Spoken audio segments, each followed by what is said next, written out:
Olá, estudantes! Bem-vindos a mais uma aula sobre filosofia. Eu sou o professor Vinícius, sou professor aqui da rede e vamos tratar hoje sobre o pensamento socrático, conhecido também como o pensamento clássico. Vamos ver agora, diferente da nossa aula anterior que falamos sobre os pré-socráticos, hoje vamos tratar de Sócrates.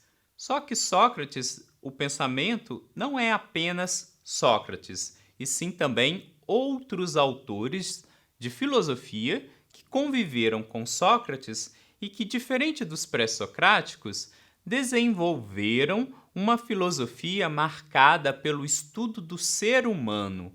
Ou seja, vocês se recordam que lá na filosofia pré-socrática eu disse a vocês que os pré-socráticos eram naturalistas. Vocês se recordam o que isso significava? Isso significava que eles buscavam elementos da natureza e assim construíram uma cosmologia. Agora, com Sócrates, a filosofia muda o seu foco. A filosofia agora pensa no ser humano. Portanto, no pensamento socrático, no pensamento clássico, o centro da discussão é a antropologia, também uma palavra grega que vem anthropos, que significa ser humano. Então, antropologia é o estudo sobre o ser humano. E é sobre isso que o pensamento socrático, o pensamento clássico, vai desenvolver a sua teoria.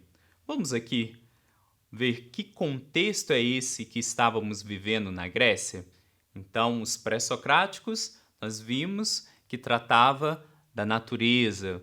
A Grécia ainda vivia num espaço do interior, enquanto que agora, com o pensamento socrático, a polis aparece. Você já ouviu falar dessa palavra? Polis? Polis, em grego, significa cidade-estado. Ou seja, ela é uma cidade, mas ela é também um estado. Aqui no Brasil, por exemplo, nós temos uma polis, Brasília. Brasília é uma polis, ela é uma cidade e ao mesmo tempo ela é um estado. Qualquer pessoa que nasça dentro do espaço geográfico do Distrito Federal é conhecido como brasiliense, ou seja, todos nós fazemos parte do mesmo estado, mesmo nascendo em regiões administrativas diferentes. Então, um pouco do que era a polis grega se parece com o que temos hoje em Brasília. Então, a Grécia, nesse período, Atenas principalmente, vivia a democracia. Como é isto? Atenas, a polis grega, a cidade-estado da cultura e do conhecimento, um espaço urbano voltado para o bem comum, de inspiração democrática. Infelizmente, nem toda a população ateniense era considerada cidadã, pois estrangeiros, mulheres, escravos e crianças eram ausentes deste título de participação da cidadania grega. Então é importante entendermos onde a filosofia socrática se desenvolve. Qual é o contexto de Atenas onde Sócrates começa a pensar, junto com os seus discípulos, a filosofia voltada agora para o ser humano. Portanto, uma antropologia, diferente dos pré-socráticos que fizeram uma cosmologia. Então, vamos conhecer um pouco mais dos pensadores que estavam ali em volta de Sócrates durante este período. Nós temos, por exemplo, os sofistas. Já ouviu falar deles? Eles se assemelham muito à nossa profissão de professor ou de advogado. Por quê? Mas Sócrates tinha uma certa intriga entre os sofistas. Vamos ver por quê? Um sofista era semelhante à profissão de um professor, um orador. Ele tinha o papel de ensinar seus estudantes a falar bem em público, em forma de discursos. Por que será que os sofistas eram tão valorizados na Grécia Antiga. O que é importante numa democracia? O ato de falar bem. Qual é o nome deste ato? É a retórica. Essa retórica, este ato de convencer o outro, é muito importante dentro da democracia. E este era o papel dos sofistas: trazer o espaço, o estudo da retórica para os seus estudantes. Entretanto, os sofistas podem ser julgados como grandes oradores ou apenas enganadores. Essa dúvida deu origem à palavra sofisma, o que parece uma verdade, contudo, a realidade é totalmente diferente. Então, dentro do que estudamos sobre sofistas, há contradições nesta forma de ensinar a falar bem. Ou seja, eu não ensino a entender, eu ensino um discurso para convencer o outro de que o meu discurso, a minha opinião é a correta. Esta foi uma das leituras que fizeram do papel dos sofistas na polis grega. Só que há também outras formas de entender que os sofistas, assim como Sócrates, pensavam o logos, desenvolviam também a linguagem, a arte de trazer a retórica, o ato de falar bem em público. E isso, para uma democracia, é muito importante. Então, depois dos sofistas, nós temos Sócrates, o grande pensador da filosofia clássica. Sócrates, como filósofo, o pensador por natureza, o qual se dedica a desenvolver uma investigação sobre o conhecimento, o logos. Todo o processo de conhecer socrático acontece com o diálogo, pelo uso da razão. Conhece-te a ti mesmo. Só sei que nada sei. Todo estudante gosta de usar esta frase na prova, não é mesmo?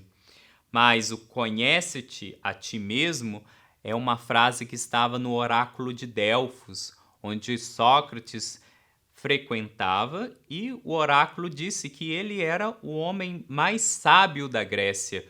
Por quê? Porque ele sabia que nada sabia, ou seja, ele estava em constante investigação pelo conhecimento. Ou seja, Sócrates, através dos seus interlocutores, através do diálogo, construía um conhecimento investigativo. É interessante notar que Sócrates não deixou nada escrito, porque, segundo ele, a filosofia viva acontece pelo diálogo. E como acontecia esse diálogo para Sócrates? Lembrando que tanto Sócrates como os sofistas e os outros pensadores que vamos estudar está preocupado com o ser humano, com questões que afligem o ser, o existir da humanidade, não tanto preocupado em elaborar uma cosmologia, como era uma preocupação dos pré-socráticos. O primeiro passo para a aplicação da investigação socrática acontece através da refutação ou ironia, ou seja, pelo ato de perguntar. Depois se passava ao parto das ideias, ou seja, a maêutica. O que é a maêutica em grego? Maêutica significa o ato de dar à luz ao conhecimento. Era o ato das parteiras. A mãe de Sócrates era parteira, e isso influenciou ele a construir a sua teoria, em pensar uma teoria, uma filosofia que fosse viva. E essa característica viva da filosofia acontecia no diálogo. Alguém chegava e dizia: "Eu sei o que é a justiça." E aí Sócrates perguntava: "Mas o que é a justiça?" Aí o interlocutor de Sócrates desenvolvia uma argumentação, e Sócrates o que fazia? Perguntava. Por isso que é importante dentro da nossa escola, dentro daquilo que a gente estuda, perguntar. É assim que a gente deve fazer também com o nosso livro didático. A gente deve buscar, investigar e construir perguntas sobre aquilo que a gente estuda. Se você tem alguma dúvida e quer saber um pouco mais de Sócrates, procure também no nosso livro. Vamos agora conhecer Platão. Platão é um discípulo de Sócrates, fundador da academia e um dos principais porta-vozes do pensamento socrático. A gente conhece Sócrates pelo aquilo que Platão escreveu sobre ele até. A separação do mundo em duas realidades, a sensível e a inteligível. Os sentidos e as sensações são o mundo sensível. As ideias, entretanto, corresponde o mundo inteligível.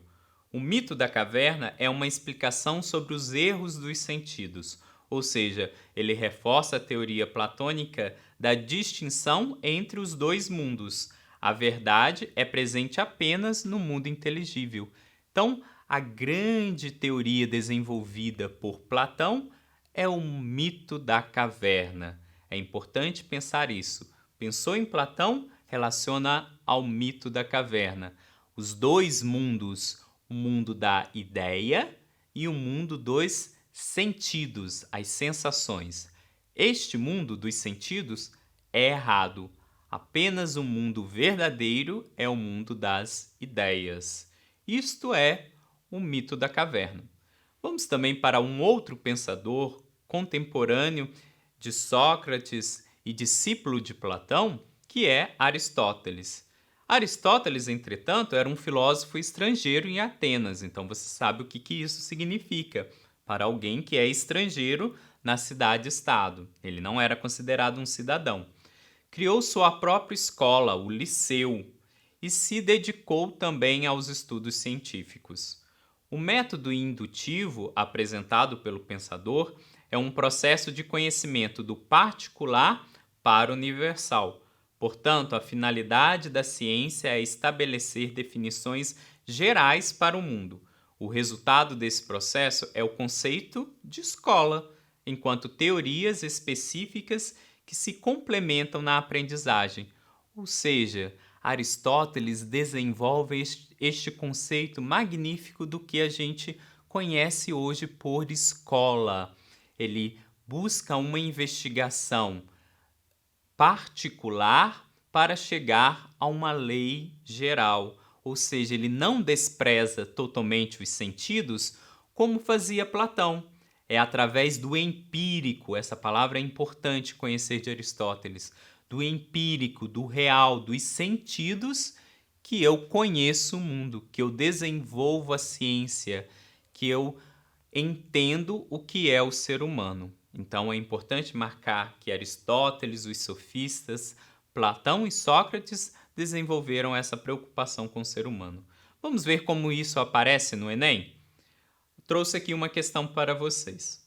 Para Platão, o que havia de verdadeiro em Parmênides era que o objeto de conhecimento é um objeto de razão e não de sensação, e era preciso estabelecer uma relação entre objeto sensível ou material que privilegiasse o primeiro em detrimento do segundo. Lenta, mas irresistivelmente, a doutrina das ideias formava-se em sua mente. O texto faz referência à relação entre razão e sensação, um aspecto essencial da doutrina das ideias de Platão. De acordo com o texto, como Platão se situa diante dessa relação?